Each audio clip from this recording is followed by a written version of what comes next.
oras natin sa tindahan ni Aling Nelia at sa buong Pilipinas, 4 na minuto makalipas ang alas 4 ng umaga. DZRH, magandang umaga Pilipinas! Sa DZRH Radio, DZRH TV at DZRH Online, kasama si Kuya Angelo Palmones. Magandang umaga Pilipinas!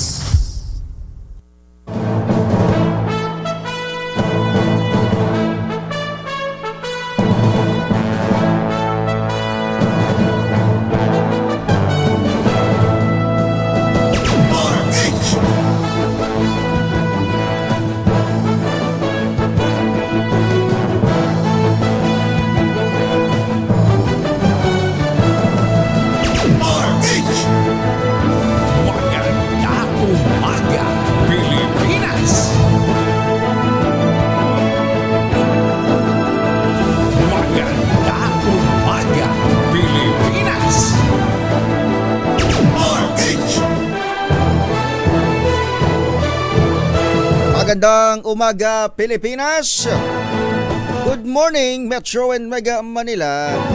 Magandang umaga ho sa lahat ng ating mga kababayan saan mang mga lalawigan dito sa bansa. Good morning sa lahat ho ng Pinoy saan mang dako ng mundo. Sa ulo ng ating mga balita dito sa Magandang Umaga Pilipinas. Magandang umaga Pilipinas! Anging amihan at easterlies makaapekto sa malaking bahagi ng bansa ayon pa rin sa DOST Pag-asa. Kaso ng indiscriminate firing tumaas sa 7, bilang naman ng mga nasugatan sa paputok sumipa sa 52. Vice President Sara Duterte nagbabala sa publiko na mag-ingat sa mga scammer gamit ang pangalan niya para mag-solicit ng pera. Higit 56 million pesos na halaga ng shabu mula sa Amerika nasabat ng Bureau of Customs sa Port of Clark. Operasyon ng MRT-3 bahagyang naantala matapos umusok ang isang bago nito sa Cubao Station. 8 naaresto sa mahigit 5 milyong pisong halaga ng shabu sa magkakahiwalay na lugar sa Mindanao. Nakaimbak na paputok sumabog sa Dagupan City. 4 ang sugatan. Ilang bahay ang napinsala. Magandang umaga Pilipinas! Yan ang ating headlines ngayong 27 sa buwan ng Disyembre taong 2023. Araw tayo ngayon ng Miyerkules. Ilang araw na lamang at sasalubungin na natin ang bagong taong 2024. Sa ating detalye ng mga balita. Bagong balita, bagong impormasyon. Kasama si Kuya Angelo Palmones. Magandang umaga Pilipinas! Minus Kong Angel Palmones, makakasama niyo hanggang alas 6 ng umaga. Ito po si Edniel Parrosa. Magandang umaga Pilipinas!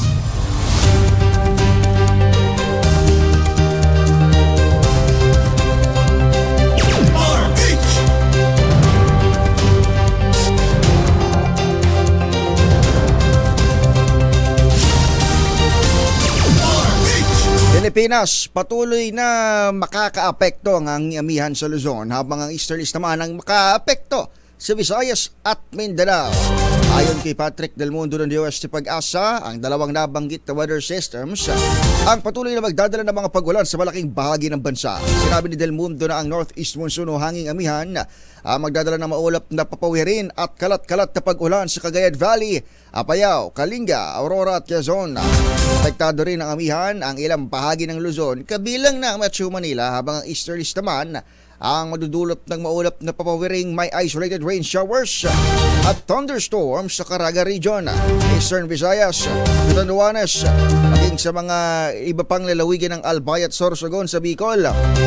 Pinayuhan ng Pag-asa ang mga mangingisdang may maliliit na sakyang pandagat mag-ingat sa paglalayag dahil may malalaking along aabot sa 5 metro altas sa mga seaboards ng Batanes, Cagayan.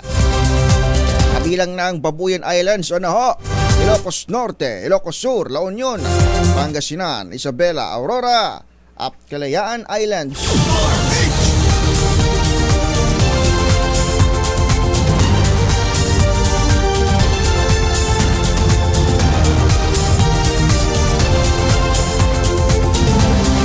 Sinibak sa pwesto at isinailalim sa restrictive custody ang isang pulis sa Malabon matapos masangkot sa indiscriminate firing. Ayon kay Philippine National Police spokesperson, Police Colonel Jean Fajardo, dinisarmahan na rin ang naturang pulis na hindi muna pinangalanan. Kinumpirma ni Fajardo na lumabas sa mga paunang investigasyon na accidental firing ang nangyari. Pero nirelieve muna itong pulis bilang bahagi ng pagpapatupad ng protocol ng PNP. Sa tala ng kapulisan, 7 na ang naitala nilang kaso ng indiscriminate firing sa buong bansa. Ilang araw bago pagsalubong sa bagong taon, kabilang dito ang 2 pulis at 2 sundalong iligal na nagpaputok ng baril, sabi ni Colonel Fajardo sa panayam ng Magandang Umaga, Pilipinas.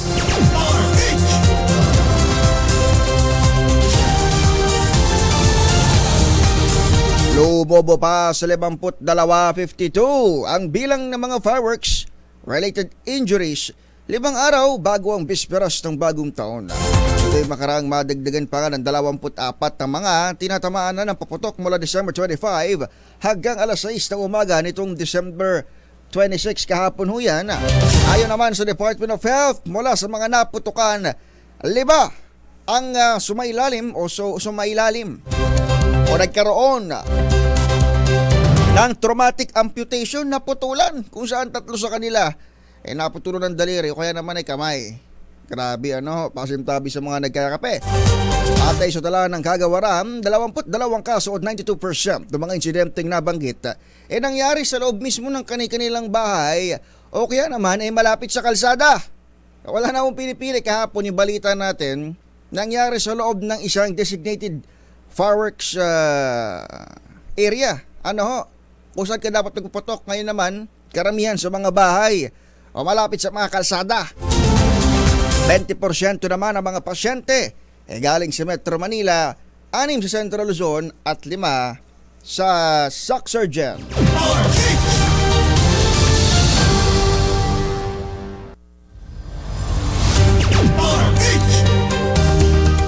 Sa ibang balita, nagdiwang ng Pasko ang pamilya Marcos sa Malacanang. Naglabas ng larawan sa social media si First Lady Liza Araneta Marcos upang ibahagi sa publiko ang kanilang selebrasyon sa palasyo. Pinangunahan ni na President Ferdinand Marcos Jr. at First Lady Liza ang selebrasyong nagsimula sa isang misa, kainan at pagbibigay ng mga regalo.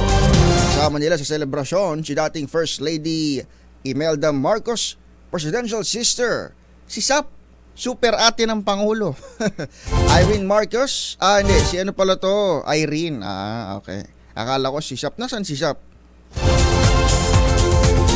At maging si House Speaker Ferdinand Martin Romualdez ay kabilang ho sa nasabing selebrasyon sa Malacanang. Gayunpaman, hindi nakita si Sap. Wala si Sap. Bakit? Si Senator Amy Marcos, habang ang kanyang anak na si Ilocos Governor Matthew Marcos Manotoc ay naroon. Sabi nga, kung mayroong Christmas wish ata to si Sap si Senator Amy Marcos, sabi niya, kung pwede lang daw magpalit ng kamag-anak sa kanyang Facebook page. Diyos mio. Paano mamamatay yung issue hindi siya mama sa Hindi, baka naman may iba silang family gathering, syempre may sarili ding pamilya. Kayo naman may trabaho pa, di ba? Good morning sa First Family Marcos. At sa atin mga tauhan dyan sa Malacanang, good morning.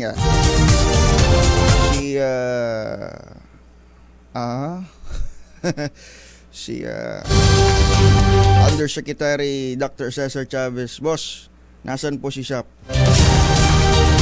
Alas 4:13 ng umaga, balik trabaho ng mga Pilipino ngayong araw matapos ang pagdiriwang ng Pasko. 25, 26 holiday, 27 ngayon, wala may pasok na ulit unless nakalib kayo. Pero kahit papasok na ulit sa trabaho ang karamihan, punuan din pa rin actually mga pasahero sa Parañaque Integrated Terminal Exchange o PITX upang sumakay ng bus patungo pa rin sa kanilang mga probinsya. Nakapagdala ang PITX ng higit sa 168,000 pasahero hanggang alas 9 kagabi at karamihan sa kanila ay uuwi pa lamang sa probinsya para naman sa pagsalubong sa bagong taon. Sunod nito, nadagdagan ng PTX o nagdagdag ang PITX ng 30 pang mga bus kada araw bilang solusyon sa patuloy na pagdagsa ng mga pasaherong sasalubong naman siguro sa 2024.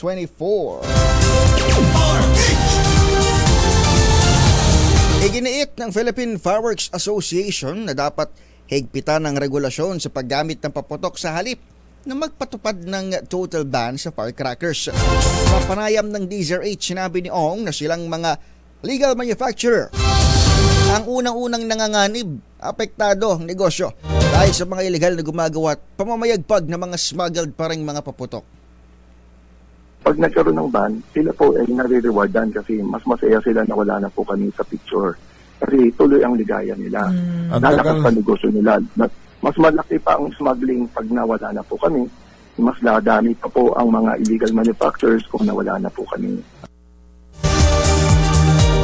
Inirekomenda rin ni Ong na isama sila bilang steering committee, nag-regulator ng gobyerno para sa mga firecracker. Lalo pat usong-uso na naman at dumadami ang napuputukan, ilang araw pa bago ang pagsalubong sa 2024. Alas 4:16 ng umaga, magbabalik tayo para sa ilan pang mga balita at impormasyon. Dito pa rin sa Magandang Umaga Pilipinas, oras sa tindahan ni Aling Nelia. Gising na, bangon na, kape-kape na, 4:16 ng umaga. Live na live ho tayong napakikinggan sa radio 666 kHz sa Metro and Mega Manila. Siyempre napakikinggan din sa 18 relay stations nationwide. Napapanood din ho tayo sa ating cable channels sa buong Pilipinas. At siyempre sa ating hong live streaming. Live na live ho tayo ngayon online sa Facebook. Hanapin nyo lamang ang DZRH News.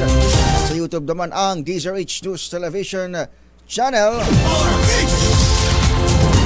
Sa iba pa nating mga balita, 4:20 ng umaga nagbabala si Vice President Sara Duterte sa publiko na mag-ingat sa mga scammer na ginagamit ang kaniyang pangalan para makapang-scam ng pera. Sa FB post ng Vice Presidente, sinabi ng opisyal na karaniwang nagpapakilala ang mga scammer mula sa Bureau of Customs o ibang ahensya ng gobyerno at sinasabing ang pera ay mapupunta sa mga proyekto ng Office of the Vice President. Tinawag ito ni Duterte na isang scam dahil wala siyang ino-authorize na magsolicit ng pera. At walang sino mang binigyan ng permit para sa politika at sa iba pang bagay.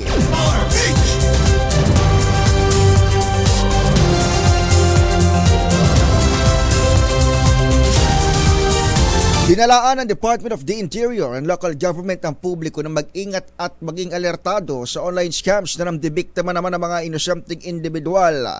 Ayon sa DILG, kung sakaling may nalalaman o nakaranas man ng scam, maaari itong i-report sa pamamagitan ng website na www.scamwatchpilipinas.com www.scamwatchpilipinas.com.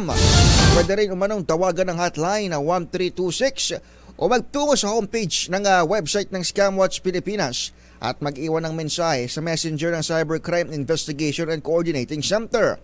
Sabi ng DILG, ngayong holiday, italamak talaga online scams, ngunit maaari ditong umatake anumang araw o panahon.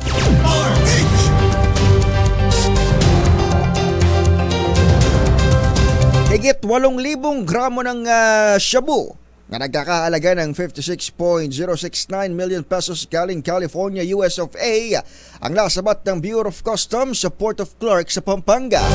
Naaresto rin ng BOC at PIDEA ang isang lalaki na siyang claimant o tatanggap ng Shabu Bola, Cavite sa isang controlled delivery operations noong December 19.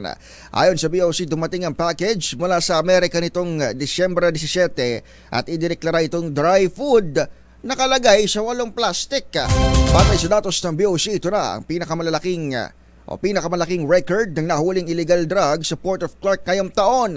Nasabat ng Cebu matapos tumanggap ng derogatory information ng POC at PIDEA kaugnay ng isang shipment. Pinuri naman ni Customs Commissioner Bienvenido Rubio mga tauhan ito sa Port of Clark at ang PIDEA na tumulong sa pagiging matagumpay ng nasabing operasyon. Kayo ho ba kasama ho sa mga kagaya ho ni Alia Ikatlo at Nicole Lopez at yours truly na patuloy hong sumasakay ng mga tren kahit kahit holiday season dahil may pasok pa rin, di ba? Kayo ba? Kabilang naman ho dito sa grupo na ito, yung mga nakaranas ng pagkaamtala ng operasyon ng Metro Rail Transit Line 3 kahapon ng umaga. Buti na lang talaga at holiday pa kahapon. Ngayon kaya matapos umusok kasi ang isa sa mga bagon sa Cubao Station kahapon, nakaapekto sa southbound na biyahe ng tren. Kahapon huyan ng rush hour.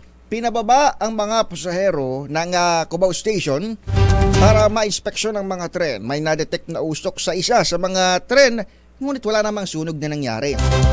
Makalipas ang halos 10 minuto, bumalik din sa normal ang operasyon ng MRT3 habang nagpapatuloy pa rin ang investigasyon para malaman ang sanhi ng usok.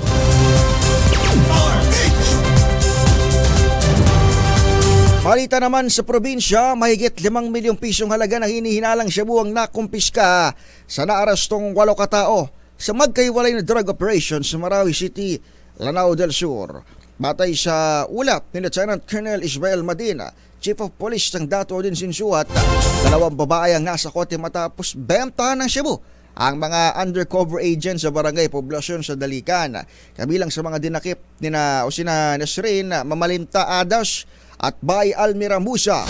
Nakuha sa mga suspect ang 3 malalaking sachet ng hinihinalang Cebung nagkakahalaga ng 1.2 million pesos at 1,000 piraso ng fake bills. Nakalipas ang ilang oras, nadakip naman ang 6 pakatao sa Marawi City kung saan nakuha sa mga ito ang mahigit sa 4 milyong pisong halaga ng Cebu. Sinabi naman ni Brigadier General Alam Nobleza, Direktor ng Bangsamoro Regional Police Office, na sa 600 gramo ng Cebu ang nasamsam mula sa mga suspect na ngayon ay nakadetine na sa piitan sa Marawi City. Alas 4:25 ng umaga, gising na. Bago na kape-kape na ho. Tuloy-tuloy ang balitan sa Magandang Umaga Pilipinas. 4 ang sugatan makaraang sumabog ang bulto ng paputok sa Dagupan City. Kilala ang mga biktimang sina Rogelio Zamora Solomon, Raimundo C.N. Lazaro, Jacqueline Tababan Velasco at Rowan Kalugay Velasco. Ayon sa Dagupan City Police, isa sa mga biktima ay nagsindi ng sigarilyo habang nakikipag-inuman malapit sa kwarto ng ginagawang bahay kung saan naka-impact ang mga paputok. Nako, ito na nga ang sinasabi natin. Nagagamitin sana sa pagsalubong sa bagong taon. 4 na bahay rin ang nasira matapos ang bagdamag na pagsabog.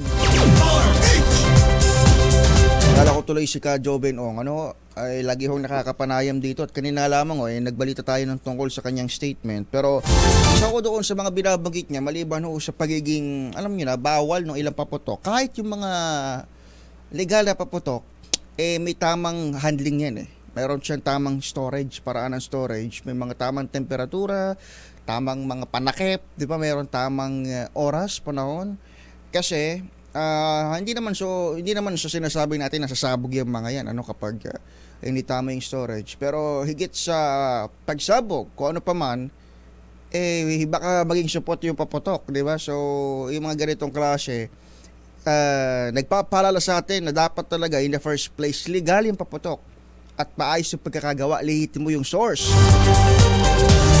Hindi yung kung saan kinuha yung mga smuggled, walang nagsisipat na mga yan. Tinayuhan ng isang political analyst ng Administrasyong Marcos na lumayo na sa televangelist na si Pastor Apollo Kibuloy na nakaharap sa iba't ibang kaso ng kriminal na kaso sa Estados Unidos gaya ng sex trafficking, child sex trafficking, money laundering at marriage and visa fraud. Ayon sa abogado at political analyst na si Michael Henry Yusinko, ang dapat na gawin ng Administrasyong Marcos nakipagtulungan sa gobyerno ng Estados Unidos. Sinabi ni Yusinko na ang dapat gawin ng gobyerno ay ideklara na inirerespeto nito ang legal process ng Amerika basta't wala itong magiging conflict sa Pilipinas. Kamakailan ay nilipat ng U.S. District Court ang trial date para sa kaso ni Kibuloy at kanyang mga kapwa-akusado sa November 5, 2024. Ang layo naman pala mula Marso ng 2024. Ang pagbabago ay matapos tukuyin ng U.S. prosecutor at mga defendant na sina Felina Salinas, Gaya Cabactulan, Marisa Dueñas, Amanda Estopare at Bettina Padilla Rosas ang pagiging komplikado ng kaso sa ilalim ng Speedy Trial Act.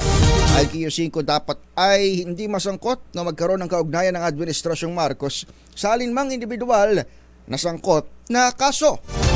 Matatandang si Kibuloy ang pinaniniwalang beneficial owner ng broadcast company Sunshine Media Network International o SMNI at nag-endorso ni Pangulong Marcos Jr. at Vice President Sara Duterte Carpio nitong 2022 elections.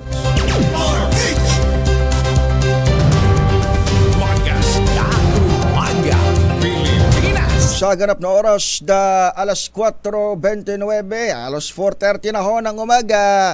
Gising na ho, tuloy-tuloy ang ating mga balita dito pa rin sa Magandang Umaga Pilipinas. Bagong balita, bagong impormasyon. Kasama si Kuya Angelo Palmones. Magandang Umaga Pilipinas. Makakasama niyo hanggang 6 in the morning. Ito po si Edniel Parrosa para sa iba nating mga balita sa mga lalawigan. Magandang Umaga Pilipinas. Puntahan natin ang Eastern Visayas, isang barangay tanod ang binarel na hindi pa rin nakikilalang suspect. Patay naman sa Tacloban City. Detalye, ibabalita ni Jimmy Angay-Angay, RH32. Jimmy. Isang barangay tanod binaril patay sa syudadang Tacloban.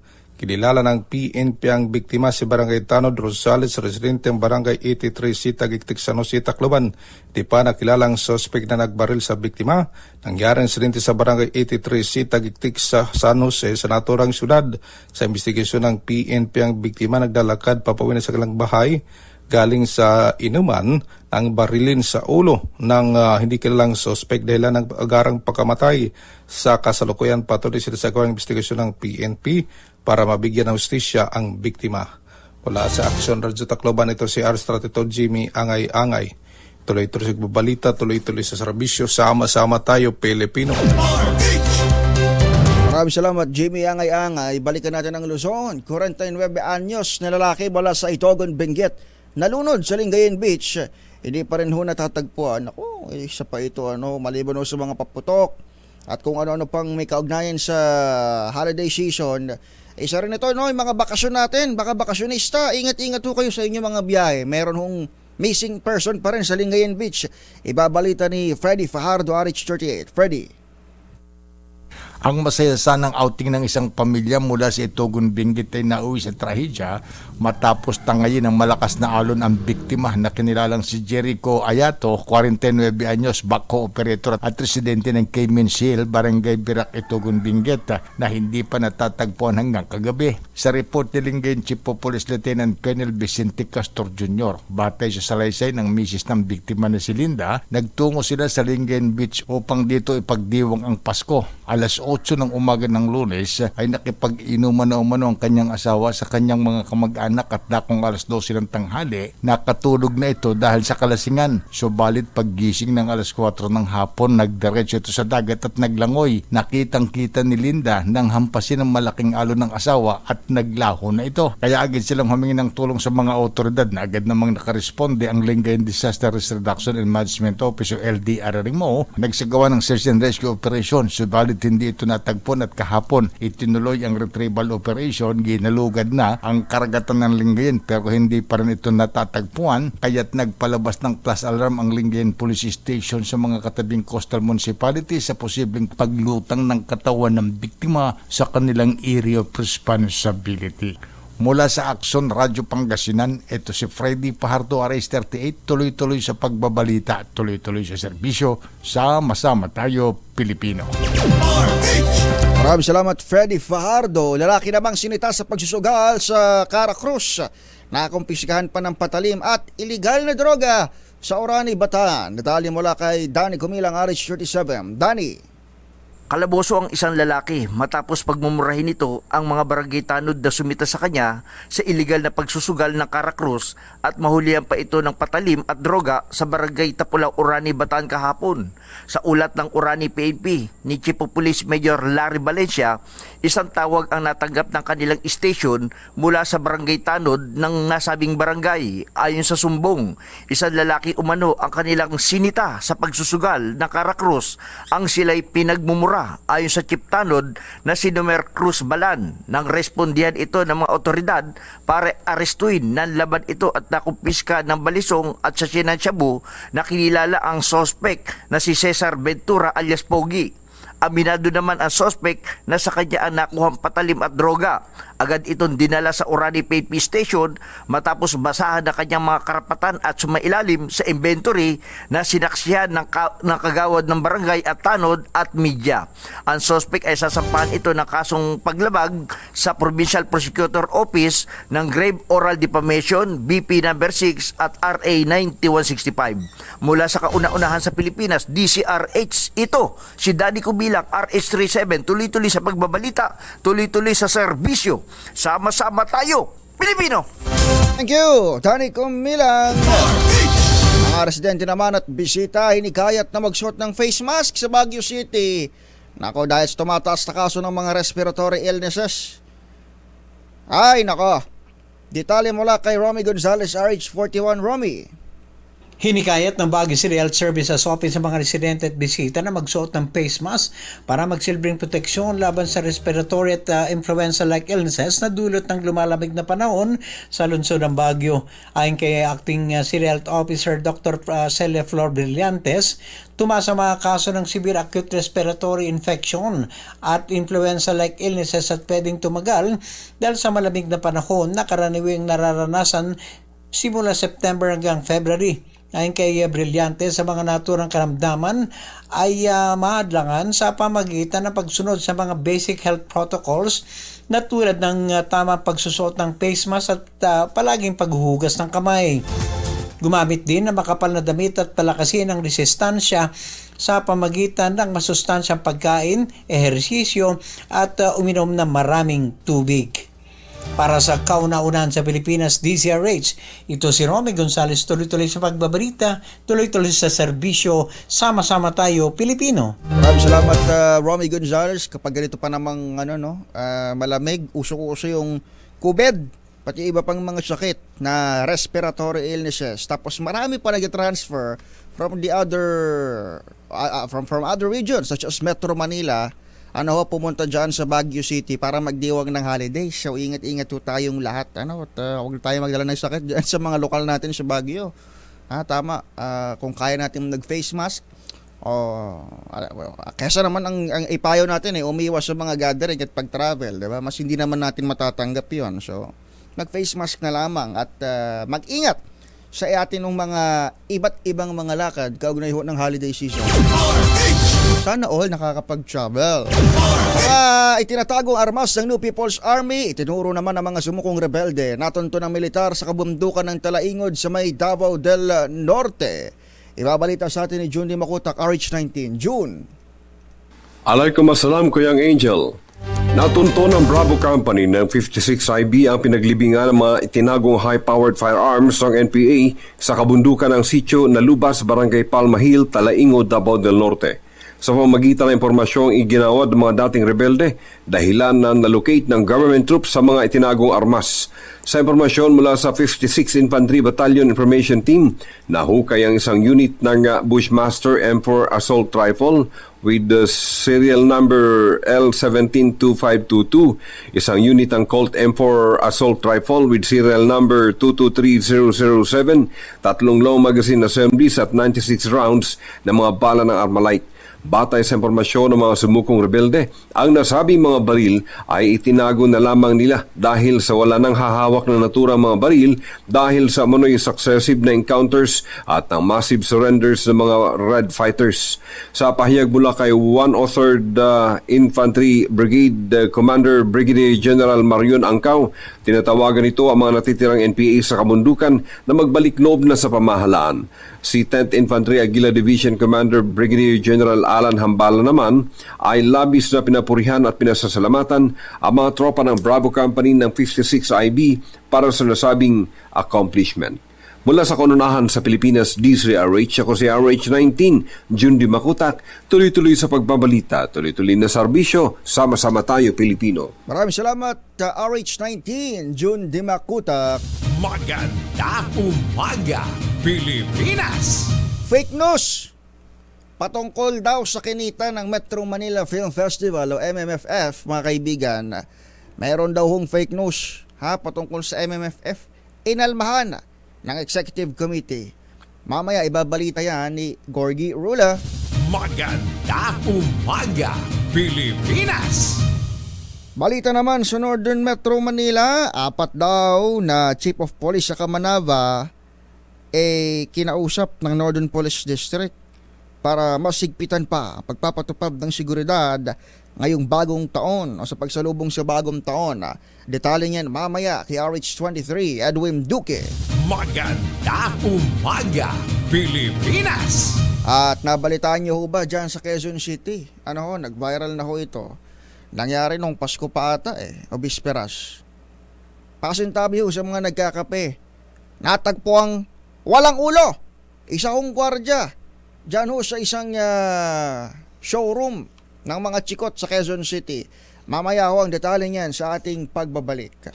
Magandang umaga, Pilipinas! Alas 4:39 ng umaga.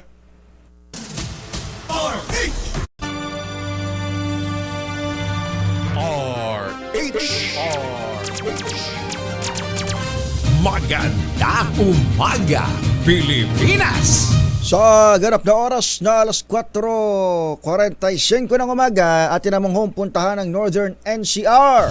Magandang umaga, Pilipinas! Ang mga hepe raw ng mga kapulisan sa Kamanava area, pinulong na ng Northern Police District para sa karagdagang seguridad sa pagsalubong sa bagong taon. Detalye mula kay Edwin Duque, RH23. Edwin, good morning. Edel, good morning. Ilang araw na lang bago yung pagsapit ng pagsalubong ng bagong taon, ay bahagi ng paghanda naman ng seguridad na nagsagawa ng meeting ang Northern Police District. Ito sa panguna ni NPD Director General Rosalito Gapas kasama ang 4 na chief of police ng Kamanaba. Pinatitiyak mga general ang mahigpit na seguridad sa kanilang mga area of responsibility ngayong nalalapit na pagsalubong ng bagong taon. Ayon sa opisyal, dapat anyang pakilusin ang lahat ng mga tauhan ng 4 na chief of police at ipaalala yung kanilang responsibilidad kasama sila bilang alagad ng batas. Ayon pa dito, maging vigilante anya upang hindi maisahan ng mga masamang loob na nagsasamantala sa mamayan kapag ganito sumasapit ang pagsalubong ng bagong taon. Isa sa pinatuttukan ngayon ng general ay ang paglalagay ng persa ng PNP sa mga bus terminal, LRT, mga mall at mataong lugar sa simbahan at dapat kanyang 24 oras ang mga pagpapatrolya para masawata ang mga masasamang elemento. Samantala marami nang dumagsang pasahero kahapon sa ilang bus terminal dito sa Caloocan mula sa Northern Luzon. Kaya nakaranas ng pagsisikip at bigat ng dalo ng trapiko ang bahagi ng Monumento Circle, MacArthur Highway at apektado rin ang Rizal Avenue dito sa bahagi ng Caloocan. Karamihan sa mga nagsipagbalikan kahapon, sila yung mga nagsipag-uwian bago ang araw ng Pasko na nagdaos ng Pasko sa kanilang mga probinsya, habang dito naman sila sasalubong ng bagong taon sa Metro Manila. Marami rin dito sa Caloocan, Edwin, yes. may mga ordinansa ba dyan sa Kamanava na nagtatakda ng tamang paggamit ng paputok para sa pagsalubong sa bagong taon? Or may mga LGU ba na nagbabawal sa paggamit gaya dito sa Muntinlupa sa South? Ang Caloocan City kahapon ay nag-announce na si Mayor Along Malapitan na may mga lugar na dapat pagdausan. Halimbawa, yung talagang hindi Designated makatiis area. na magpapatok ng redemptory, yung malalakas, no? O kaya yung mga quitis. Ang unang pinaalala nito ay unang dapat maiwasan yung aksidente, sunog, dahil sabi niya hindi lamang tao ang nasasaktan, maging yung mga hayop na dapat hindi dapat masaktan, dapat may mga lugar na sundin ang mga residente. May mga itinakdang mga lugar ang Caloocan para sa pagdausan ng pagsalubog ng bagong taon upang matiyak niya ay yung kaligtasan. Sa ibang lugar, meron ding mga lugar ekel na halimbawa ang Malabon. Yan ay ang isa sa mga area na pag dapat alam mo itong malawak na lugar sa may C3 kung saan ay unang pinailawan yung malaking star na kamakailan ay dinagsa. Parol. So isa yan ang Malabon. Habang ang Valenzuela, hindi ko pa naano ko pero may kanya-kanya ng ordinansa detail Nakarang taon ay pinatupad din yan. Pero hindi pa natin alam yung ibang lugar kung saan. Pero sa Caloocan, tiniyak nila na may mga lugar na, may mga ordinasyon na ipatupad para lahat ay happy sa pagsalubog ng bagong taon. Thank you, Edwin. Yan, Edel. Back to you, Edel. RH23 Edwin Duque mula dyan sa Northern NCR. Maganda umaga, Pilipinas!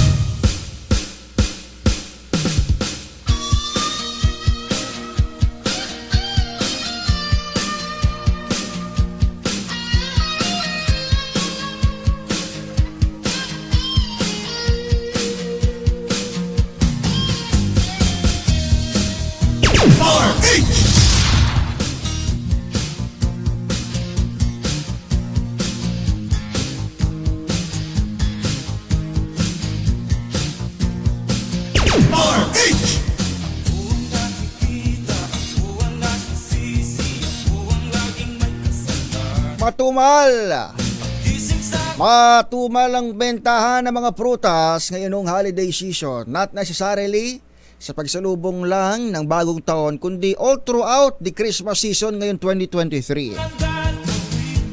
Yan ho yung general na assessment ng ating mga nakakausap. At least sa Metro East, na kapag umiikot tayo sa pang-araw-araw, nagpupunta sa mga palengke.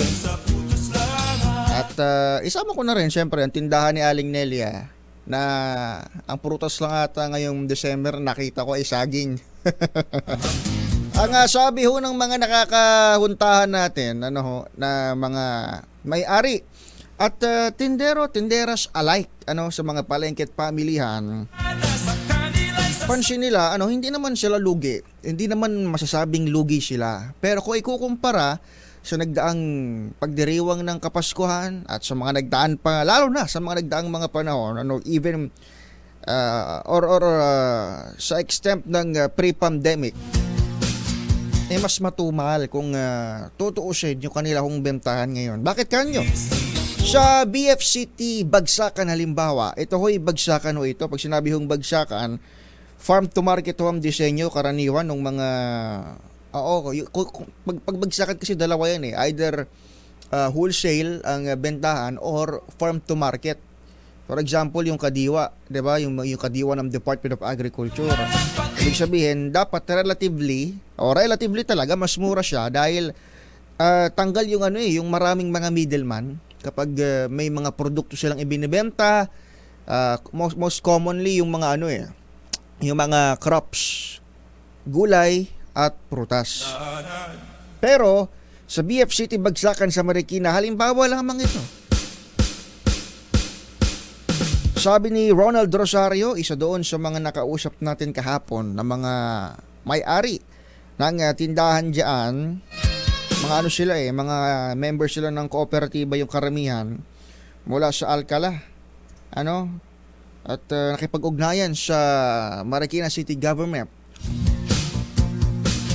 Nagtataka din sila na matumal. Actually, hindi lang sila yung nagsasabi, pati yung kanilang mga suppliers. Parang matumal daw yung kuha ngayong taon. Kasi ang sinasabi nila, iisang kanilang tinutumbok na factor. At hinala kung bakit medyo mababa ang kanilang benta kumpara sa nagdaang mga taon. Alam niyo ba kung ano? Alam niyo ba kung bakit matumal? Di syempre, mahal ang presyo ng mga bilihin. Nagtitipid daw si Juan de la Cruz, sabi ni Kuyang Ronald. At ito ang kanilang tingin sapagkat kapag bumibili raw, si nanay, si tatay, si kung sino-sino pa man, si tita, tito, ang mga prutas, gulay, ayan. Yung dating peak season kapag Kapaskuhan, in demand, yung mga ganitong produkto, hindi ho masyadong kinakagat ngayon. Kasi, tagtipid si Juan de la Cruz. Naghihigpit ng sinturon ng ating mga pamilya, no? Yung mga taga-budget ng tahanan. Bumibili lang daw yung sapat lang. O sa mga individual o sa members of the household. Pero hindi raw kagaya nung dati na bulto kung bumili. Pero tingnan natin, ang tradisyon naman ng Pinoy kapag bagong taon talaga humaakot ng mga prutas, lalo na yung mga bilog-bilog. Kaya paano ang practice nyo at paniniwala sa ganito? Pero usually, 'di ba yung mga Pinoy, 'di ba? Para daw swerte. Nakuha natin sa mga Chinese na nag-aangkin na ngayon ng West Philippine Sea. Nakuha natin sa kanila yung paniniwalang 'yon. So, tingnan natin, baka siguro sa mga susunod na araw, lalo na 30-31, ayan, baka humabol. Tingnan natin, umabol ng kita at benta para sa atin mga negosyante. Pare-pareho tayong apektado ng inflation. Mas mataas yung presyo ng mga pangunahing bilihin. Sasabayan pa ho ng oil price increase na, by the way, naka-factor in ho dyan yung nangyayari ho ngayong hijacking, sunod-sunod hong kaguluhan dyan sa Red Sea. Diba, napaka-importante hong maritime route. Yung Red Sea at Gulf of Aden, dahil marami ho sa mga kalakal dyan ho dumadaan Hindi lamang ho seafarers yung hindi lang ho buhay nila yung nasa alanganin, kundi maging yung trade o yung kalakal ng mga pagkain at serbisyo o mga produkto rather na dumadaan dyan sa nasabing area sa gitnang silangan at yung karagatan sa ibaba nito.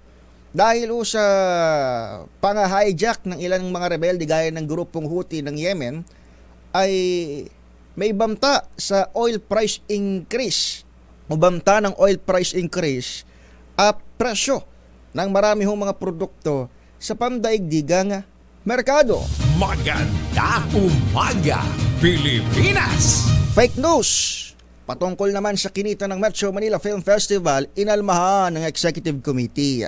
Detalye mula kay Tito Gorgie Rula. Tito Gorgie. Naglabas ng statement ang Executive Committee ng Metro Manila Film Festival na wala silang inilabas na figures at ranking ng 10 pelikulang kalahok sa ngayong taong MMFF. May mga naglabas kasi sa social media na sa unang araw ng MMFF ay kumita raw ng 110 million pesos ang pelikulang Rewind ng Star Cinema. Pinabulaanan nito ng mga producers at mismong taga-MMFF ang nagbigay ng pahayag na fake news ito. Bahagi ng inilabas nilang statement, ang MMFF ay walang inilabas na anumang uri ng ranking o kinita ng bawat pelikula para maiwasan na maapektuhan o maimpluwensyahan ang desisyon ng manunood. Nais ng pamunuan ng MMFF na makapagbigay ng pantay na exposure, spotlight at suporta sa bawat pelikula. End of quote. Pero ayon sa mga nakalap naming impormasyon, sa unang araw ng MMFF ay kumita ng halos 74 million pesos ang 10 pelikulang kalahok, hindi sa isang pelikula lamang. Ang 5 pelikulang naglalaban sa box office ay ang mga pelikulang Rewind, Malyari, Penduko, Family of Two at Kampon. Pero hindi naman magkakalayo ang agwat ng kinita ng bawat pelikula. Maaring mababago ito pagkatapos ng awards night mamayang gabi dahil may mga ilang pelikulang mahina pero mukhang hahakot na awards. Kaya abangan na lang natin kung alin talaga ang kumita ng husto dahil hanggang January 7, 2024 pa ang buong Metro Manila Film Festival. Mula sa kauna-unahan sa Pilipinas, DZRH, ito po si Gorgie Rula, tuloy-tuloy sa pagbabalita, tuloy-tuloy sa serbisyo, sama-sama tayo Pilipino. Ang ganda ng ang ganda ng sinabi ni Tito Gorgie. May mga pelikulang mahina, quote unquote, mahina, pero mukhang hahakot ng awards, 'di ba? Says a lot sa taste ng mga Pinoy pagdating sa entertainment. Pero sino ba naman tayo para mag-alaeli buendia at i-bash ang kung anong para sa masa? Tina na lang ho natin. Pero sana, 'di ba? Ang purpose naman ng MMFF nakapag-entertain, makapag-inform, kung medyo lalaliman lang natin ng konti para makapangmulat din dapat ng sambayanan. So, congratulations sa mga kalahok at sana suportahan pa natin ang lahat ng pelikulang Pilipino in general. Magandang umaga, Pilipinas! 1 minuto na lamang, alas 5 na.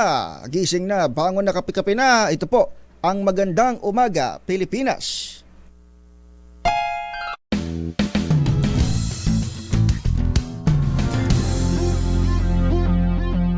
Bawat issue ay hihimayin at malalimang aaralin. Na iwan natin ang intelligence experts dun sa intelligence agencies ng gobyerno. Walang kontrobersyang palalampasin, walang tanong na hindi sasagutin. So needless to say, sir, kasali pa rin ang smart natin.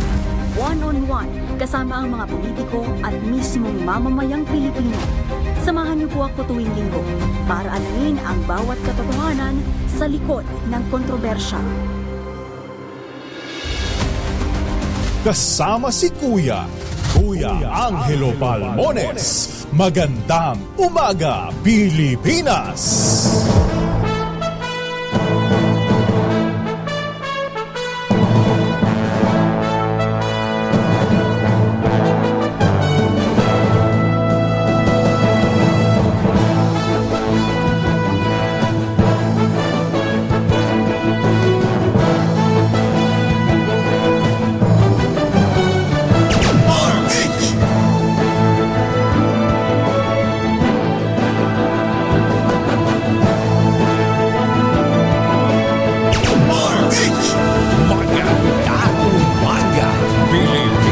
Magandang umaga, Pilipinas. Good morning, Metro and Mega Manila. Magandang umaga sa lahat ng ating mga kababayan sa mga lalawigan. Good morning sa lahat ng Pilipino saan mang dako ng mundo. Sa ulo ng ating mga balita, dito pa rin sa Magandang Umaga, Pilipinas. Magandang umaga, Pilipinas! Amihan at easterlies makaapekto pa rin sa malaking bahagi ng bansa ayon sa DOST Pag-asa. Kaso ng indiscriminate firing, tumaas sa 7, bilang ng mga nasugatan sa paputok sumipa sa 52. Vice President Sara Duterte nagbabala sa publikong mag-ingat sa mga scammer gamit ang kanyang pangalan para magsolicit ng pera. Higit 56 million pesos na halaga ng shabu mula sa Amerika nasabat ng Bureau of Customs sa Port of Clark. Operasyon ng MRT-3 naantala na halos 10 minuto matapos umusok ang isang bago nito sa Cubao Station. 8 arestado sa mahigit 5 milyong pisong halaga ng shabu sa magkakahiwalay na lugar sa Mindanao. At nakaimbak na paputok sumabog sa Dagupan City, 4 sugatan, ilang bahay ang napinsala. Magandang umaga, Pilipinas! Yan ang ating headlines ngayong 27 sa buwan ng Disyembre taong 2023. Araw tayo ngayon ng Miyerkules. Ilang araw bago ang pagsalubong sa bagong taon. Bagong balita, bagong impormasyon. Kasama si Kuya Angelo Palmones. Magandang umaga, Pilipinas! Minus kong Angel Palmones, kasama niyo po hanggang mamayang alas 6 ng umaga. Ito po, si Edniel Parrosa. Bago sa detalye ng ating mga balita, puntahan natin itong kalagayan ng ating panahon. Kasama natin si Miss Grace Castañeda ng DOST Pag-asa. Miss Grace, good morning ho. Yes, good morning din po sa ating lahat. Sa kasalukuyan, amihan pa rin ng umiral dito sa bahagi ng Luzon kung saan mayroon pa rin itong dalang maulap na kalangitan at mga pag-ulan.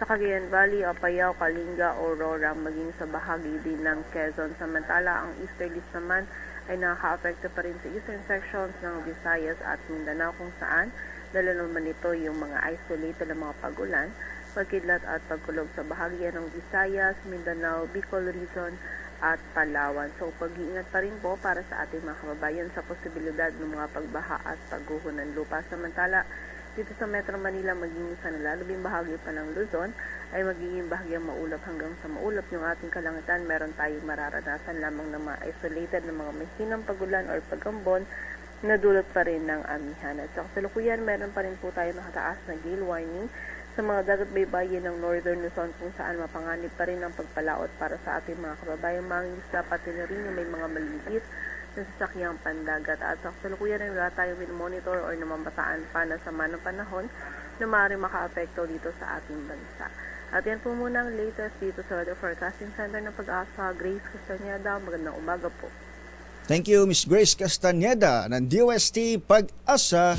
Magandang umaga, Pilipinas! 5:04, gising na, bango na, kape-kape na ako, Pilipinas! Sa detalye ng ating mga balita.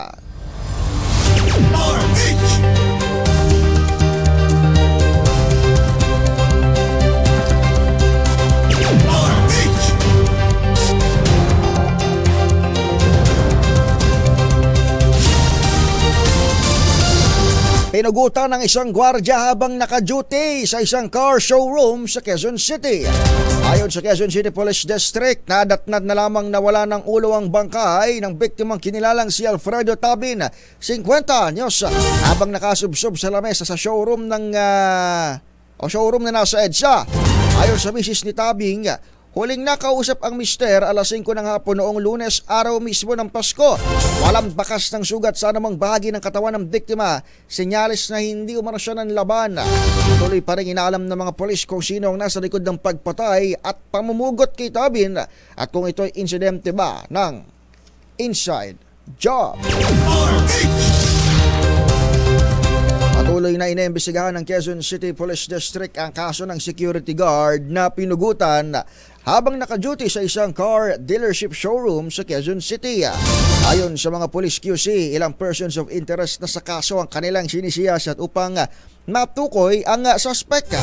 Nawawala pa rin ang ulo ng biktimang si Alfredo Tabin, Diyos mio Marimar, habang hininala ng mga police sa posibleng inside job o isa itong inside job sa mga tinitignan anggulo. Samantala, nabatid na nawawala rin ang cellphone nitong biktima. Kaugnay ho niyan, ang Quezon City Police District may iba pang detalye sa persons of interest. Kaso ho ng pinugutang si Q sa Balintawak QC. Detalye mula kay Val Gonzalez, RH5. Val, magandang umaga. Good morning, Edgel. 2 hanggang 3 katao ang tinitingnang mga suspect na sangkot sa karumal-tumal na pagpatay sa security guard ng Ford Service Center sa Barangay Apolonio Samson, Balintawak, Quezon City. Ito ang ihayag ni Police Major Dondon Yapitan, ang Chief ng QCPD Criminal Investigation and Detection Unit, kasunod ng patuloy na investigasyon at paghanap sa ulo ng biktimang si Alfredo Tabing, 50 anyos. Sabi ni Yapitan, walang forcible entry sa binabantayan ni Tabing kaya't pinag-aaralan kung may pumasok o nasa loob na mismo ng establishmentong sospek o mga sospek na responsable sa pamumugot. Patay sa logbook ng mga security guard ng Ford, ang huling entry ni Tabing ay alas 5 pa ng hapon noong Disyembre 24. Umaga na ng mismong araw ng Pasko nang matagpuan sa kanyang upuan sa service bay si Tabing ng kanyang mga kapwa gwardya na makikipagpalitan na sana ng shift. Sa teorya ni Major Lapitan, walang malay o maring pinainom ng pampatulog ng pugutan si Tabing dahil bukod sa malinis sa crime scene ay walang indikasyon na nagpumiglas ang biktima. Batay sa paraan ng pagpatay, malinaw ani Lapitan na matindi ang galit ng sospek o mga sospek. May ilang empleyado na ng establishmento ang nakuhanan ng statement habang naghahanap pa ng kuha ng CCTV sa lugar dahil sira ang CCTV ng nabanggit na establishmento. Sa ngayon, bukod sa ulo, ay hindi pa rin matagpuan ang nawawalang cellphone ng pinugutang gwardya. Bal. Para sa yes, Edgar. Baliban sa cellphone, sandali bago natin puntahan yung personal na galit, pero baliban sa cellphone, wala nang nawawala doon sa establishment. Wala nang ibang nawawala Batay dun sa record ng FIDO, nakuhang mga ebidensya ng FIDO Edgel. Yung kanyang cellphone lamang ang nawawala. Batay doon sa report mo, Val, talagang ang tinutubok, baka personal na galit itong pinakamotibo sa krimen? Posible dahil kung ibang motibo o sa halimbawa pagnanakaw, sapat na yung patayin mo kung magkakaroon ng itang struggle dun sa gagawing pagnanakaw kung sakaling pagnanakaw. Pero dito sa insidente nito, Edgel, sabi nitong si Major Lapitan, matindi yung galit. Pagpapakita ito ng matinding galit dun sa biktima. 2 to 3 persons konektado sa mga katrabaho niya or may ilan dito na tinitignan ng QCPD na nasa labas ng opisina? Ang pinagbatayan kasi nitong si Major Lapitan na Edgel, yung wala man lang sinira dun sa kung sakaling papasok, wala namang nasira dun sa main entrance ng na establishmento. Kaya pinapalagay, isa sa teorya, isa sa tinitingnan na Edgel, at masusing iniimbestigahan, yung bang mga suspect ay galing na dun sa loob o merong ibang mga pumasok nung mangyari yung insidente. At nakapag-message pa, ang pangako pala nitong ang sinabi ng biktimang si Tabing sa kanyang misis, doon siya uuwi siya para doon medianoche. Medianoche.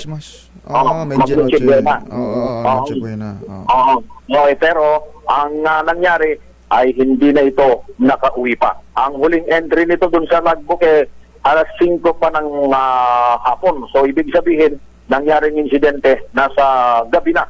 Gabi hanggang alas 7:50 ng umaga ng araw ng Pasko, dahil ito yung oras kung kailan natagpuan na Edgel yung bangkay nitong biktima. Hanggang sa ngayon ay hindi pa matagpuan ang parte ng kanyang katawan, partikular na yung kanyang ulo. Alright, Val. Maraming salamat.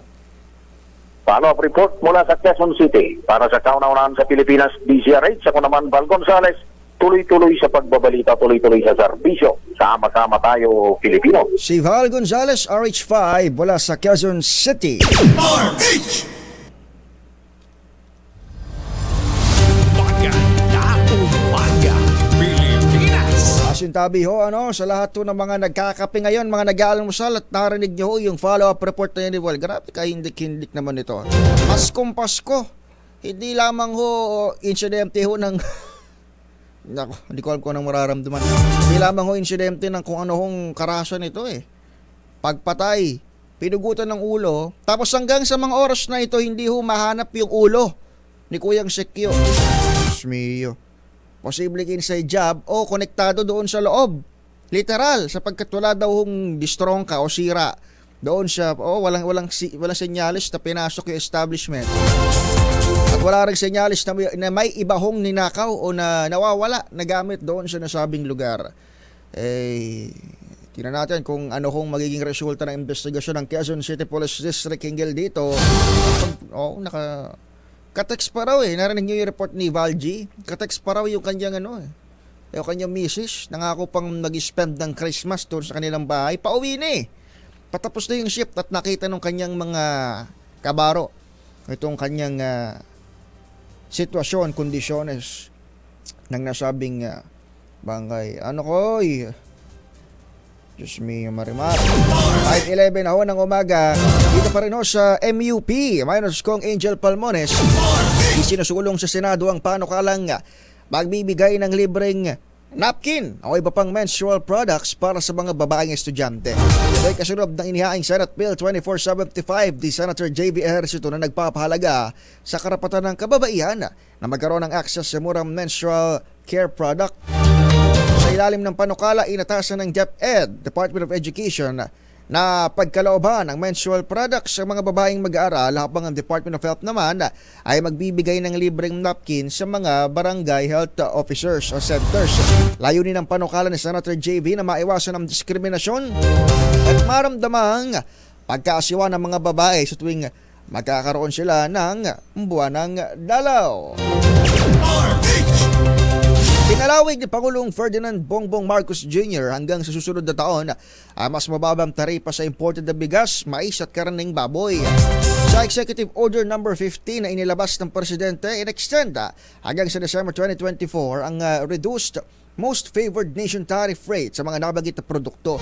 Sa ilalim nito, mananatili sa 15% ang in-quota tariff para sa karning baboy at 25% sa out-quota 5% in quota sa mais at 15% sa out quota, 35% na in quota at out quota naman tariff sa bigas. Ang desisyon ng Presidente Marcos Jr. batay sa rekomendasyon ng NEDA Board upang matiyak ang abot kayang presyo ng mga pangunahing bilihin sa gitna ng posibleng epekto ng El Nino phenomenon at African swine fever.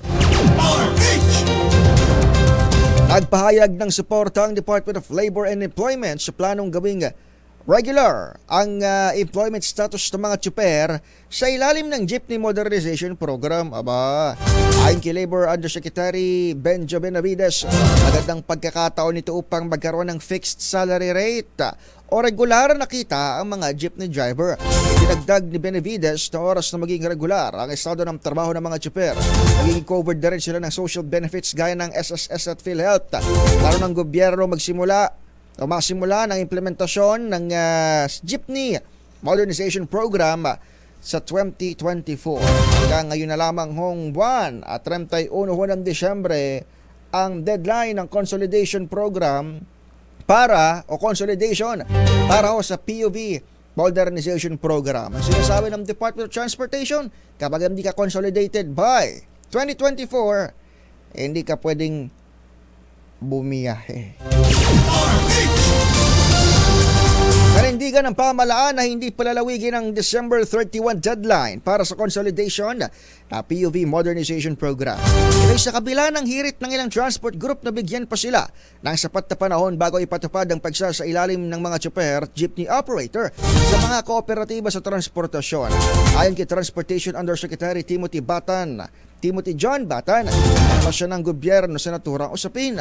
Umaasa ang piston ay kukonsidera ng Korte Suprema naman ang hirap nilang temporary restraining order laban sa PUV Modernization Program na sisimula ng ipatupad sa susunod na taon. Umaga Pilipinas. Oras sa tindahan ni Aling Nelia, gising na, bangon na, magkape-kape na ho. Sir Mon Samson ng Manila Bulletin, Kawili Relador ng atin hong DZRH. Oras natin 5:15 ng umaga. Champion, gawang peerless. RH. Maganda umaga Pilipinas. Alas 5:19 ng umaga. Abay, pinagtanggol pala ng Armed Forces of the Philippines ang opensibang ginawa nito sa Bukidnon. Sa gitna ho ng exploratory talks with the NDFP o National Democratic Front of the Philippines. Question kasi ng ilang mga mambabatas. Bakit daw ay offensive? Sabi nga kahapon ng Philippine Army, nakausap natin dito sa Magandang Umaga Pilipinas. Una silang pinaputukan Sila yung lumusob pero una silang pinaputukan ng umano'y mga miyembro ng NPA. Kaya tumanti sila yan. Yun ang kwento ng Army. Alas 5:20 ng umaga, dito pa rin sa Magandang Umaga Pilipinas. Naniniwala ang grupong pisto na papabor sa kanilang Supreme Court sa inihaing petisyon sa December 31 consolidation deadline ng pamahalaan pagdating sa PUV Modernization Program. Sa panayam ng DZRH, binagyang diin ni Modi Floranda, presidente ng Piston, ang kanilang pagtutol sa programa dahil wala itong malinaw na layunin at adikain sa modernisasyon kung saan marami umanong mga tsupera mawawala ng hanap buhay. Ayon kay Floranda, sakaling ibasura ng kataas-taas ang hukuman ng kanilang petisyon, hindi sila matitinag sa mga ikinakasang tigil pasada bilang protesta sa December 31 na franchise consolidation deadline. Ano po ang plano o ng inyo pong grupo? Ano po ang next na magiging hakbang ng inyo pong grupo just in case lang po ay hindi mapagbigyan? Sa atin po ay magtutuloy-tuloy po yung ating mga pagkilos, yung mga protesta. Dahil kung titingnan po natin itong programa ng modernization program ay hindi po ito batas. Kundi ito po ay isang executive order lamang ng DOT at ng LTFRB. Yung pong ating prangkisa ay galing po yan sa Republic of 4136 na kung saan ay ina-allowed tayo na mag-maintain ng mga prangkisa sa loob ng 5 taon at ito renewable basta nasa compliance yung ating mga sasakyan. Yan ang tinig ni Camo de Floranda, National President ng grupong Piston. Umasa naman ang grupo ring Manibela na magbabago pa ang desisyon ni Pangulong Bongbong Marcos patungkol sa deadline ng consolidation ng PUV Modernization Program. Ayon kay Marvel Buena, chairman ng Manibela, mayorya pa rin ang kanilang mga miyembro hindi pa nagko-consolidate. 20% sa kanila ang nakapag-comply. Yet Val Buena, kahit alam nila na ang presidente na mismo nagsabi na walang extension, umaasa pa rin sila na bago matapos ang taon, nagbabago ang isip ng Pangulo. Kauna rito, inanunsyo ni Pangulong Marcos Jr. na wala nang magiging extension December 31 deadline. At 70% na rin ng mga operator sa buong Pilipinas ang nakapag-consolidate. Good morning ho sa lahat ng ating mga motorista, mga babiyahe ngayon. Sarado na ho ang EDSA Ross Boulevard flyover, particular yung northbound section. Nataaran namin kanina ni Kuyang Arturo Arturo Petanya Jr. alias Kapitan JB. Ayan. Baka lang ho may mga buwabiyahe pa ngayon at galing sa mga Christmas break. Hindi ho nakikita yung announcements ng Department of Public Works and Highways maging ng DZRH. Ito ulitin ho natin. Wag na ho kayong dumaan dyan sa mga galing hong Baclaran o Parañaque at maging sa Cavite area. Gamitin nyo na lamang ho yung service road. Natagal ho itong road closure hanggang araw ng Sabado, December 30. Araw ho dyan sa pag-i-install ng dalawa pa hong expansion joints. If we remember, last November ay nagdulot ho ng traffic yung pagsasara ng both lanes, both sides ng EDSA Ross Boulevard flyover. Pero ngayon ho, yung isinara ay ito lamang hong northbound section. So abiso sa mga motorista, gumamit na lamang ng service road, lalo pat ngayon ay hindi na ho holiday. So kanina nga lang pansin ko madaling araw, dami na hong mga chikot ulit sa lansangan ha? Ingat din na to sa mga babiyahe at mga may pasok na ngayong araw na ito ng Wednesday. Balita pa rin sa Metro Manila, arestado naman ang 3 estudyante matapos mahuli sa aktong pag-Mary Jane. Nagmamariwana sa Port Area, Maynila. Kinilalang mga estudyanteng sina Carl Lawrence Samson, 18 anyos, si John Michael Nara, 18 rin, at Michael Angelo Ongko, 19, na-recover sa 3 ang 6 na gramo ng marijuanang nagkakahalaga ng 720 pesos. Naharap itong mga estudyante sa kasong paglabag sa Republic Act 9165, Comprehensive Dangerous Drugs Act of 2002. Patay naman ang isang babae sa sunog na sumiklab sa Laguna araw mismo ng Pasko. Sinilala ng Bureau of Fire Protection San Pablo City ang biktimang sa pangalang Rowena Valdelion. Nagsimula ang sunog dakong alas 3 madaling araw at nakontrol pasado alas 5:20 ng umaga. Ang bangkay ni Rowena ay na-retrieve ni Senior Fire Officer 3 Jeffrey Calabia. Naalam pa ng otoridad ang sanhi ng sunog at talaga ng mga are-areang tinupok ng apoy. Sumuko naman sa pulisya ang 3 bagong nakilalang miyembro ng New People's Army sa Calabarzon. Ayon sa Police Regional Office 4A, kinilalang mga suspect na sina Kare, ang Polonio Mendoza Comad sa Quezon, si Ka Marvin ng platoon Silangan sa Cavite, at Ka Deline, miyembro ng NPA sa Batangas. Sinuko ni Kare ang isang kalibre 38 revolver, habang isang caliber 38 naman, mga balat, blasting cap, detonation cord at time fuse ay sinuko ni Ka Marvin. Isang caliber 38 din, may 6 na bala ay sinuko naman ng isa pa, si Ka Deline, sa mga otoridad. Sa ngayon ay pinoproseso na ng pulisya ang kanilang mga dokumento para makasama sa Enhanced Comprehensive Local Integration Program. 5:25 ng umaga, ang Armed Forces of the Philippines giniit na hindi nagsisimula ng gulo sa West Philippine Sea. Detalye mula sa Malacanang, ibabalita ni RH14 Let Narciso. Ms. Let? Inalmahan ng Armed Forces of the Philippines ang akusasyon ng Chinese state media na nagdadala ang Pilipinas ng panganib sa kaayusan at kapayapaan sa rehiyon dahil sa paghingi ng suporta sa Amerika. Sa bagong Pilipinas ngayon, iginiit ni AFP spokesperson Colonel Medel Aguilar na hindi nagsisimula ng gulo ang Pilipinas sa West Philippine Sea. Binigyang diin ni Aguilar na sumusunod lamang ang bansa sa international law at ipinatutupad ang mga lokal na batas sa pangalaga sa exclusive economic zone, sovereign rights at jurisdiction sa teritoryo. Hindi anya tinutularan ng Pilipinas ang mga aktibidad ng China na naglalagay sa peligro sa mga kapwa maglalayag gaya ng shadowing, dangerous maneuvers at paggamit ng water cannon. Dagdag pa ni Aguilar, ang pakikipag-alyansa sa ibang bansa ay may hangaring pagtibayin ng international law na siyang tanging paraan sa mapayapang pagresolba sa sigalot sa karagatan. Para sa kauna-unahan sa Pilipinas, DZRH, ito si Let Narciso, tuloy-tuloy sa pagbabalita, tuloy-tuloy sa serbisyo, sama-sama tayo, Pilipino. Maraming salamat, Ms. Leth Narciso. Itinanggi naman ng Armed Forces of the Philippines ang paratang ng China na ang Pilipinas nga ang gumagawa ng hakbang upang magkaroon ng tensyon sa West Philippine Sea. Binigyang diin ni Colonel Medel Aguilar, gaya sa ulat na Ms. Leth Narciso, hindi naghahabon ng Pilipinas kundi sumusunod lamang ang ating puwersa sa international law. Una nang binanato ng Chinese state media ang Pilipinas sa di umano'y walang tigil na paglabag at panghihimasok. Ha? Sa kanilang teritoryo sa South China Sea, sinabi pa nito na ang mga ginagawa ng Pilipinas ay extremely dangerous o lubhang mapanganib sa peace at stability sa nasabing rehiyon. Kinokonsidera ng gobyerno ang pagtatayo ng shelter para sa mga manlalaot, mga isda sa Ayungin Shoal. Ayon kay Colonel Medel Aguilar, tagapagsalita ng Armed Forces of the Philippines, kailangan pa muna itong pagplanuhan dahil kailangan ng puwersa ng iba't ibang ahensya para maisakatuparan ng planong ito.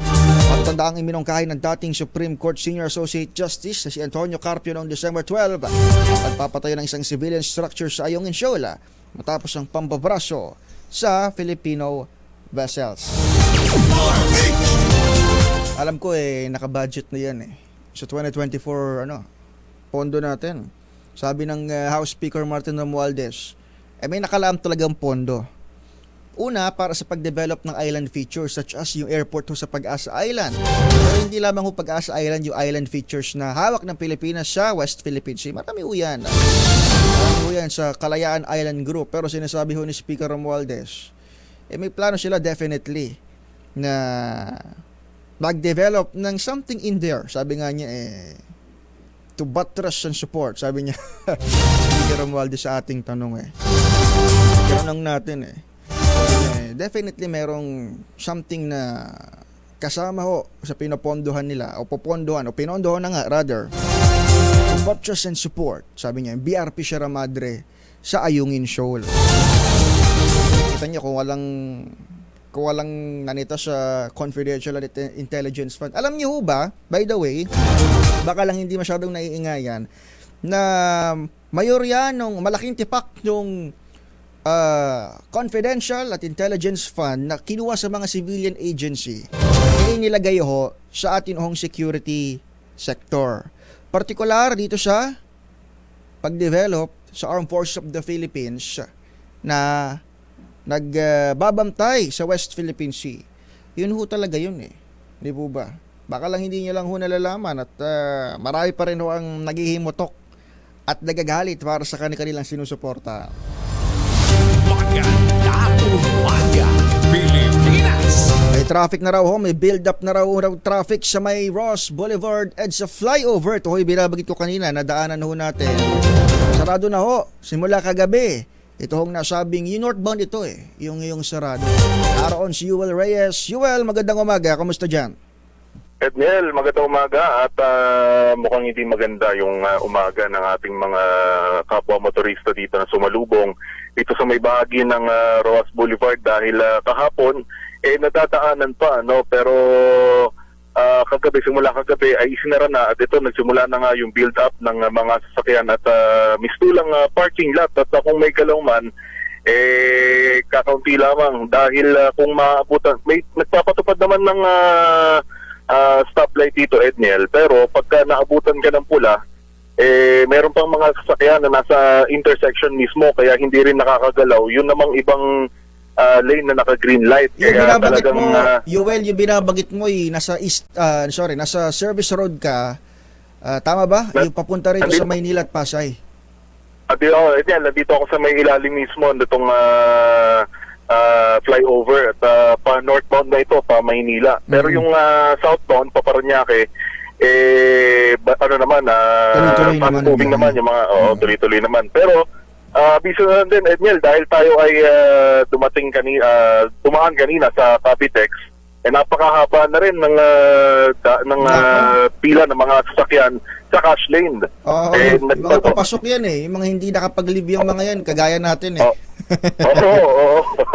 Oo, napakahaba Edniel at nagpatupad naman sa ng open barrier na ang Cavitex. Pero hindi pa rin kinakaya dahil marami ang talagang naipon pa rin at nakapila doon sa cash lane. Maganda yung sinasabi mo dahil nagpatupad na nga tayo unti-unti ng, di ba, ng full RFID pero para doon sa mga hindi pa rin nakapagpa-sticker, meron pa rin palang mga cash lane. Oo, meron pa rin. Pero ang disclaimer natin, sinasabi ni Yuel, napakahaba ng pila sa cash lane. So, di ba, kung may choice naman kayo at may stickers, o kung wala talaga, humanap kayo ng ibang daanan kung gusto nyong mas mabilis kayo relatively. Oo, meron namang service road sa may C5 kaya lang makikipagsapalaran sa dami pa rin ng mga sasakyan kaya talagang malaking tulong at convenient at pagpapalagay ng RFID. Oo, so maraming salamat Yuel. Kumusta dyan sa nasaan ka na ngayon? Service road dito na sa ilalim ng Ross Boulevard at sa flyover. Oo, dito lang Edniel at may counting paggalaw na. May mga enforcers naman dyan, may MMDA at Pasay City Traffic na nandyan. Ngayon Edniel, wala akong nakikita na MMDA o Pasay Traffic Enforcers na nagmamanto. Dapat ganitong umaga, dapat meron ito dahil inaasahan nitong araw na to hindi na holiday at nagsisibali ka ng ating mga kababayan. Hanggang Sabado pa yan. Oo, lalo na. Oo. Sige, maraming salamat Yuel at ingat papasok. Maraming salamat Edniel para sa kauna-unahan sa Pilipinas. DZRH, Yuel Reyes, tuloy-tuloy sa pagbabalita, tuloy-tuloy sa serbisyo, sama-sama tayo, Pilipino. Si Yuel Reyes na nag-report para i-justify na siya ay late. Hindi, biro lang. Si Yuel Reyes, mula dyan sa Southern NCR, narinig niyo yung cash lane dyan sa Cavitex, yung toll gates natin dyan. Agam dito sa EDSA Ross Boulevard flyover, halos parking lot na raw, sabi ni Yuel. At wala, asan na ba yung mga info? Ang DPWH in coordination with MMDA ho yan, na nagpapatupad ng magnetong road closure. Nakalibo ba ang atin hong mga enforcer, pati yung Pasay City Traffic and Parking Bureau? Diba, lakas mangolekta ng parking fee dyan sa intersection na yan, tapos hindi nagta-traffic. Gising na ho, bangon na, kape-kape na, Pilipinas. Maganda umaga, Pilipinas. Alas 5:34 sa tindahan ni Aling Nelia. Champion, gawang traffic dyan sa East Service, sa northbound ng Service Road ho ng EDSA Ross Boulevard flyover, nandun siya sa ilalim Dahil isinara na nga ho itong tulay, yung northbound lane ito para sa paglalagay ng expansion joints. Kasama natin ngayon, Director ng TPWH NCR, si Director Lori Malaluan. Miss Lori, ma'am, good morning. Welcome ulit sa DZRH. Magandang umaga po at sa lahat ng inyong taga-subaybay. Opo, ma'am, kailan ba isinara ito? Dahil kahapon, binabalita namin, parang bukas pa ito kahapon, dinaanan ko hanggang kailan ho magsasara din itong tulay na ito, Ross Boulevard, EDSA flyover northbound? Bali, kahapon po umpisahan ng pagsasara ng alas 12 po ng tanghali.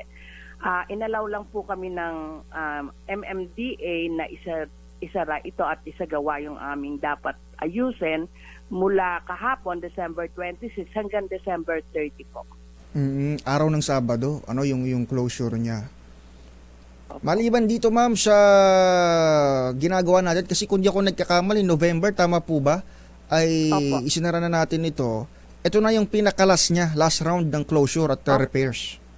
Opo, pinakahuli na ito. Dalawa na lang pong expansion joints ang ilalagay po dito. Kaya kahapon din po ay sinimula na namin upang matapos po namin ito bago mag-December 30. Inaasahan po namin na mapapabilis ng contractor ang pagsasagawa para po matapos kagad. Maliban dito ma'am, may mga malalaki pa po tayong mga projects na makakaapekto sa mga motorista natin. Baka pwede pa nating i-announce. Lalo pat starting today, ramdam na ng mga motorista yan dahil hindi na holiday. Opo, actually, ang mga susunod na po natin na dahil magtatapos na nga po ang taon, ay yung mga proyekto na po namin na gagawin sa 2024. Bali, sa buong NCR po o Metro Manila ay may isasagawa po tayo mga preventive maintenance, may gagawin po tayo mga reconstruction along EDSA, along Commonwealth Avenue, Congressional Avenue, at sa iba pa pundak po ng NCR. Ganon din po, magkakaroon tayo ng mga pagsasaayos din ng mga tulay para po sa big one na inaasahan natin. The big one, ho? Ma'am, may mga nagsasabi na may mga nagko-question, bakit may mga ganito tayong repairs na isinasabay sa holiday season? Hindi po ba ipinagbawal ng MMDA? Temporarily lang naman itong mga ganitong klase ho ng mga road repairs ngayon ng holiday rush? O talagang ito yung pinakaswak na petsa, lalo marami sa mga kababayan natin ang pauwi pa lang, kung hindi man, nasa kanilang mga probinsya ngayon hong break? Actually po yung request namin sa MMDA nung November pa po. Pero ito po yung napili nilang petsa dahil inaasahan po nila na marami rin naman po ang kababayan natin na nasa labas ng Metro Manila sa mga panahon na ito. Kaya lang ma'am, kanina sa report ng aming kasamahan dyan sa ground, mukhang wala hong mga tauhan mismo ng MMDA. Sila yung nag-assign pala ng petsa. Pero wala sila atang mga enforcers. Baka pwede nyo, baka may special hotline ho kayo para ho sa MMDA at ng magising yung kanilang mga tao. At pati na rin sa Pasay, tama ba? Pasay na kasakop dyan Pasay Traffic and Parking Bureau. Bali, well coordinated po ito sa ating local government unit at ganoon din po sa MMDA. Oo, kaya lang nagtag-traffic ngayon ng gusto dyan at sabi ng ating kasamahan dyan, mukhang walang nagmamando doon sa traffic. Anyway, siguro ibang usapin at iba ang dapat nating kalabitin dyan.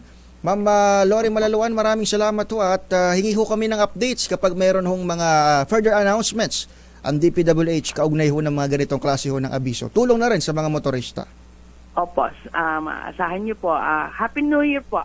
Opo, Happy New Year si Director Lori Malaluan ng DPWH NCR. Maganda umaga, Pilipinas! Loko pala tong MMDA, sila yung nag-assign ng petsa Tapos wala naman silang tao ron. Anyway, matitignan naman siguro ng kanilang metro base at opisina kung ano naman sinasabi si Norman. 30 minutes ka dyan kahapon, naabutan ka ng closure.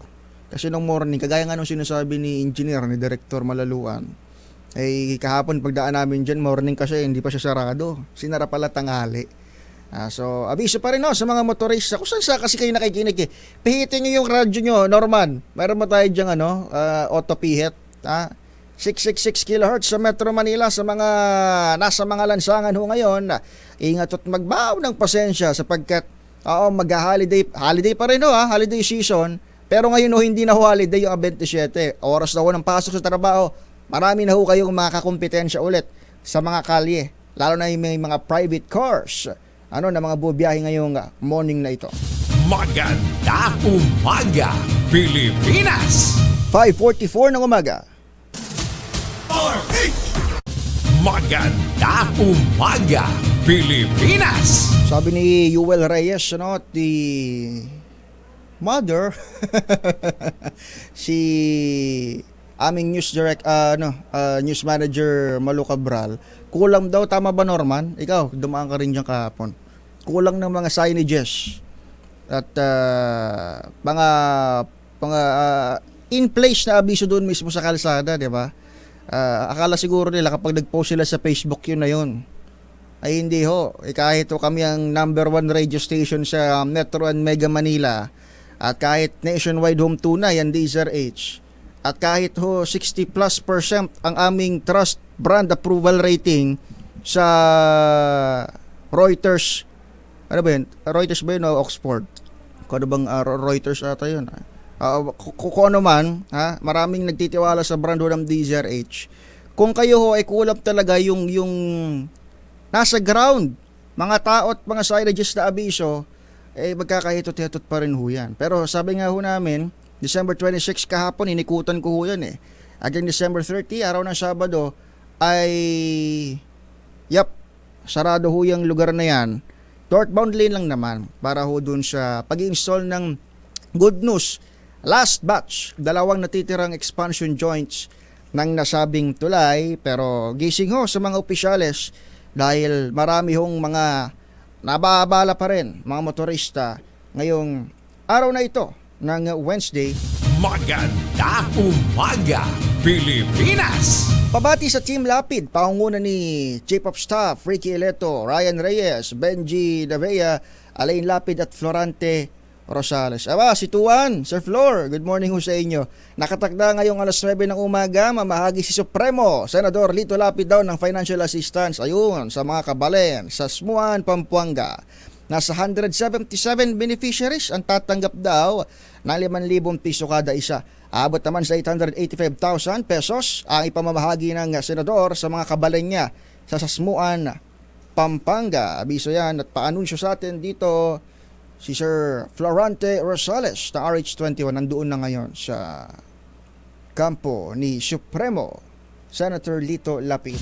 Magandang umaga, Pilipinas! Lito lapid-lapid, sabi nga nila kay Deo Macalma. Mga empleyado ng gobyerno dapat naman daw dagdagan pa ng sweldo. Malaki na yan Paano naman yung mga private employees? Abangan natin. Itanong natin kay Senator Bongo. RH28, Raymond Adpas. Raymond. Makatutulong sa kampanya laban sa katiwalian sa pamahalaan kung taasan ang sweldo ng mga empleyado.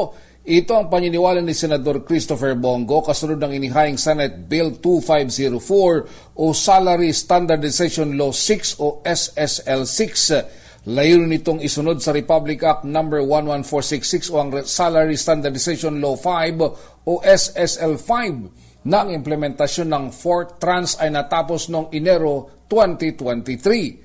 Paniwala ni Go na mahalagang dagdagan ang sahod ng mga empleyado ng gobyerno dahil sa patuloy na tumaas ng cost of living at epekto ng inflation rate. Naniniwala ang senador na kapag mataas ang sahod sa gobyerno ay may kayat ang mga magagaling at matatalino na magtrabaho dito. Kasama sa saklaw ng SSL 6 ang lahat ng mga civilian government personnel mula sa executive, legislative at judicial branches, constitutional commissions, government-owned and controlled corporations at mga local government units o mga LGUs. Para sa kauna-unahan sa Pilipinas, DZRH, ito si Raymond Advance, tuloy-tuloy sa pagbabalita, tuloy-tuloy sa serbisyo, sama-sama tayo, Pilipino. Magandang umaga, Pilipinas! Maraming salamat Raymond Advance. Magtatagal pa ang paghihirap ng mga consumer sa tinatawag na shrinkflation na nangyayari umano sa Pilipinas. Batay sa paglalarawan ni Steven Kua, presidente ng Philippine Amalgamated Supermarkets Association, ang shrinkflation ay ang patuloy na pagtaas ng presyo ng mga bilihin kasabay ng patuloy din namang pagliit ng mga produkto mismo. Ay kasunod ng mga sinasabi ng ilang Pilipino na napaka-kaunti na lamang na mga binibili sa parehong presyo na lamang noon. Dagdag ni Kua, para matumbasan ng mga manufacturing companies ang tumataas na costs, bawasan na lamang o binabawasan na lamang nila ang dami o laman ng mga produkto. Sa ngayon, pumalo ng average inflation ng bansa sa 6%, malayo sa target range na 2 to 4% ngayong taon. Mahigit sa 2,000 metriko tonelagang smuggled na bigas na kumpiska ng Bureau of Customs sa Port of Limay sa Orion, Bataan. Ang white Vietnamese rice na nakuha mula sa barkong MBSS Omega ay nagkakahalaga ng 100 milyong piso. Tinangkapasan ng ilusot ng kapitan ng barko ang mga bigas at iginiit na galing ito sa Cebu, ngunit hindi nagtutugma ang mga detalye sa ipinakita nilang dokumento. Arestado naman ng 18 crew ng naturang barko matapos mapatunayang iligal ang kanilang mga kargamento. Pinabulaanan ng Metropolitan Manila Development Authority ang mga kumakalap na ulat patungkol sa kita ng bawat pelikula sa Metro Manila Film Festival. Ayon sa MMDA, walang inilalabas sa MMFF na ranking o kinita ng mga pelikula dahil iniiwasan na makaapekto ito sa desisyon ng mga manonood pa lamang. Hit ng MMFF, nais silang mabigyan ng pantay-pantay na exposure o suporta ang lahat ng pelikulang kalahok. Samantala, nagpasalamat naman ang MMFF sa mainit na pagtanggap at pagsuporta ng mga tao sa mga kalahok na pelikula. Nasamsam ng Muntinlupa Police ang ilang illegal firecrackers sa Southville 3 Housing Project, Barangay Poblasyon, araw ng Pasko. Nakumbiskan 200 peraso ng kwitis at 7 fountain na may kabuuang halagang 12,600 pesos. Ayon sa lokal na pamahalaan ng Muntinlupa, ang mga may permit lamang ang pinapayagang magpasiklab. Magpasiklab talaga ng fireworks display. Samantala, hinuli din ng ilang mga residenteng nambubulabog ng mga barangay gamit ang mga open pipes o muffler sa motorsiklo. Mga premyadong artista sa MMFF nagsasalpukan para sa Best Actor at Actress Awards. Detalye mula kay Tito Morley Alinio. Tito Morley.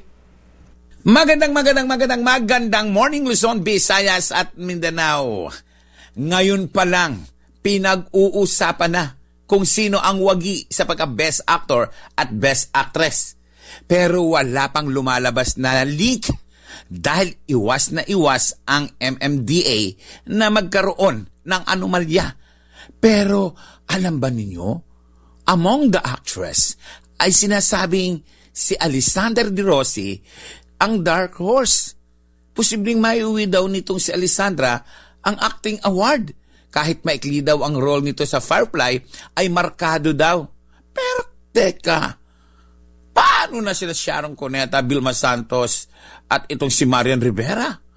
Ay naku, ewan. Pero yun ang matunog na usap-usapan. Ibang klase raw kasi ang ipinakitang acting ni Alessandra De Rossi sa kanyang pelikula kahit sabi pang maikli lang ang kanyang role. Ay nako, kaabang-abang talaga ang awards night ng Metro Manila Film Festival na gagawin sa New Frontier sa Quezon City. Yan ang ating DZRH Showbiz Artist News. Ito po ang inyong RH47, Morley Alinio. Tuloy-tuloy sa pagbabalita, tuloy-tuloy sa serbisyo, sama-sama tayo, Pilipino. Babu! Maganda umaga, Pilipinas! Maraming salamat kay Tita Morley Alinio. Binabati ni Willie Relador. Good morning daw. At happy birthday Rosalie Umali ng Gapan City from Rafael Glenn, Sheila Umali, maging sina Imelda at Willie Relador. Sa atin naman hong text line, sabi ni 0349, sabi niya, ay lang daw si Ate Aimee. Naalala ang interview sa kanya. Dekada 80 sagot ay, it was a snake pit. Dito meron na ring sawa. Tony Ahas Nietes, ayun. Sabi daw ni Senator Aimee, ang kapatid ko, bait-baitan yan. Text yun sa atin ni 0349, doon sinabi natin kanina, nasaan si Shap? Si special o super ate ng Pangulo. Bakit wala doon sa photo ng Malacanang? Nandun si Speaker Romualdez at iba pang mga kaanak. Bakit ang Shap, super ate, wala doon sa Christmas gathering sa palasyo? Sa atin naman hong YouTube channel, good morning kina Miss Becky Tezuka mula sa Japan, si Asek Cecil Santos ng Ang Comadrona, pagbati raw sa buong Pilipinas. Good morning ho sa inyo. Si Tuan, si Sir Florante Rosales, ang Team Lapid patungo raw sa Smuan, Pampanga. Ingat ho kayo. At sa atin hong paboritong empleyado ng Department of Agriculture, si Alexandria Dennis San Juan, na ngayon ay buwibiyahin na ho papunta sa kanyang opisina. Ayan, wala pa ho sa Bulacan nito. Good morning at ingat ho sa lahat ng papasok. Ngayong hindi na ho holiday, spirit of holiday pa rin tayo. Spirit of this holiday season. Ilang araw bago ho ang pagsalubong sa bagong taon. Ito ho ang Magandang Umaga Pilipinas. Bagong balita, bagong impormasyon. Kasama si Kuyang Angelo Palmones. Magandang umaga, Pilipinas! Ayos kong Angel, ito po si Edniel Parrosa. Makakasama niyo ako mamaya. Ay, wala na nga pala. Abangan niyo ho bukas, alas 4 ho ulit ng umaga at sa araw ng Friday, December 29, sa atin hong DZRH Year-End Special. ang Rewind 2023. Susunod na programang 2x2 sa DZRH, oras sa Pilipinas, 1 minuto bago mag alas 6 punto ng umaga.